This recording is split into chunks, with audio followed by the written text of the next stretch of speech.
नमस्कार मंडळी, स्वागत करतोय नव्या कोऱ्या अशा भन्नाट व्हिडिओमध्ये।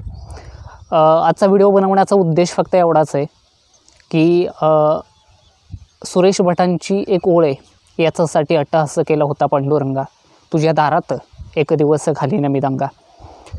मुळात वारी ही फक्त पंढरीची नसते, विठुरायाची नसते, गजर फक्त चंद्रभागेच्या वाळवंटातच करायचं नसतो, तर ज्या ठिकाणी तुमची भक्ती आणि त्या भक्तीच्या सायासाला अनेक वारकऱ्यांची साथ मिळते ना, तिथंसुद्धा पंढरी तयार होत असते आणि तिथंसुद्धा तुमच्या धावेला, तुमच्या हाकेला विठ्ठल धावून येत असतो।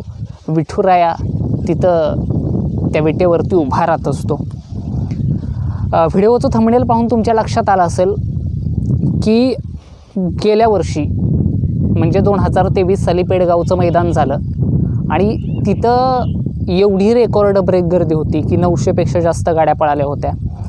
आणि ह्या सगळ्या गोष्टी घडत असताना रात्री चमचमणाऱ्या त्या लाईट आणि एकंदरीत ते सगळं पाहून त्याला तुझे पंढरपूर म्हणजे एक शर्यत क्षेत्राची पंढरी असं नाव देण्यात आलं। परंतु ह्या सगळ्या गोष्टींमागचं रहस्य काय? तर ह्या सगळ्या गोष्टींमागचं श्रेय कुणाला जात असेल ना, तर ते महाराष्ट्रभर ज्यांच्या नावाची ख्याती आहे, महाराष्ट्रभर ज्यांचं नाव सतत गाजत असतं आणि ज्यांच्यामुळं प्रत्येक बैल प्रत्येकाच्या घरात पोहोचत असतो, ते सर्वांचे लाडके समालोचक माननीय श्रीयुत सुनील मोरे साहेब। त्यांच्याच प्रेरणेतून त्यांच्या वाढदिवसानिमित्त 21 जून रोजी हे मैदान दरवर्षी नित्यनेमाने भरत असतं। याही वर्षी ते मैदान पेडगावच्या पावनभूमीत भरतंय आणि मला असं वाटतं की यावर्षी त्यांनी 2 गट केलेत, अ गट आणि ब गट। म्हणजे अ गट हा ओपनचा आहे आणि ब गट हा आदतचा आहे, कारण त्या मैदानाची एक ख्याती अशी आहे, परंपरा अशी की त्या मैदानाला एवढ्या गाड्या येतात आणि मग सगळ्या गाड्या पळवणं शक्य होत नाही, मग काही गाड्यांवरती अन्याय होतो आणि तो अन्याय होऊ नये किंवा होणार नाही याच्यासाठी त्यांनी 2 गट तयार केलेत। असो, मैदान अगदी 2 दिवसावरती येऊन ठेपलं आहे। त्या मैदानाचा विजेता कोण होईल याचीसुद्धा अनेकांना उत्सुकता शिगेला जाऊन पोहोचली, कारण 2 वर्षी सलग सातारच्या राजधानी एक्सप्रेस बलमाने हॅट्रिक केली आणि याही वर्षी तो विजेता होईल का, किंवा नवीनच चेहरा त्या मैदानाचा मानकरी होईल काय, अशी सुद्धा अनेकांच्या मनामध्ये शंका कुशंका निर्माण होत आहेत। मंडळी, काही का असेना, परंतु मला असं वाटतं की मैदान कुठलंही असू द्या, पण ज्यावेळेस एखादा हिंदकेसरी किताब, म्हणजे तशी हिंदकेसरी मैदानं थोडकीच आहेत, पुसेगाव असेल, कोरेगाव असेल, आणि सध्या जरी ते पेडगाव केसरी नाव देत असले तरी लोकांनी किंवा शर्यत क्षेत्रातल्या काही दिग्गज मंडळींनी त्याला पेडगाव हिंदकेसरी ही उपाधी दिली आहे।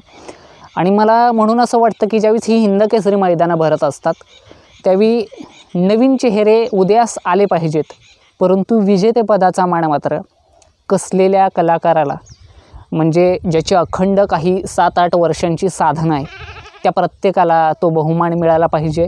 जसा की सोन्याला पुसेगावचा मान मिळाला, बाजीला मिळाला, त्याच्यानंतर बकासूरला मिळाला, सुंदर भारतला मिळाला, बलमाला बकासूरला मिळाला, पेडगावचा मान सलग 2 वर्ष बलमाला मिळाला, कर्जतच्या महाराष्ट्र केसरीचा मान रायफलला मिळाला, बलमाला मिळाला, चिक्याला मिळाला। ह्या बैलांची अखंड काही वर्षांची साधना आहे आणि ज्यावेळी तो किताब त्या बैलाला मिळत असतो ना, त्यावेळी जसं एखाद्या किताबामुळे एखाद्या बैलाची उंची वाढत असते, तसं मला वाटतं ज्यावेळेस एखादा तेवढ्या ताकदीचा बैल त्या मैदानाचा मानकरी होत असतो ना, त्या बैलामुळं त्या मैदानाची सुद्धा उंची वाढत असते। म्हणून यावर्षीचा पेडगाव हिंदकेसरी मैदानाचा मानकरी, त्या किताबाचा पुरस्कार विजेता नक्कीच एखादा कसलेला, रुळलेला आणि ज्याची या शर्यत क्षेत्रामध्ये 7-8 वर्षांची अखंड साधना आहे, त्या नंदीला तो किताब मिळावा अशी ईश्वरचरणी प्रार्थना व्यक्त करतो, मग तो कुठलाही नंदी असू द्या। आणि हो, समालोचक माननीय श्रीयुत सुनील मोरे साहेब, त्यांनासुद्धा आणि त्यांच्या सर्व आयोजक मंडळींना या वर्षीच्या 2024च्या पेडगाव हिंदकेसरी मैदानासाठी खूप खूप लाख शुभेच्छा।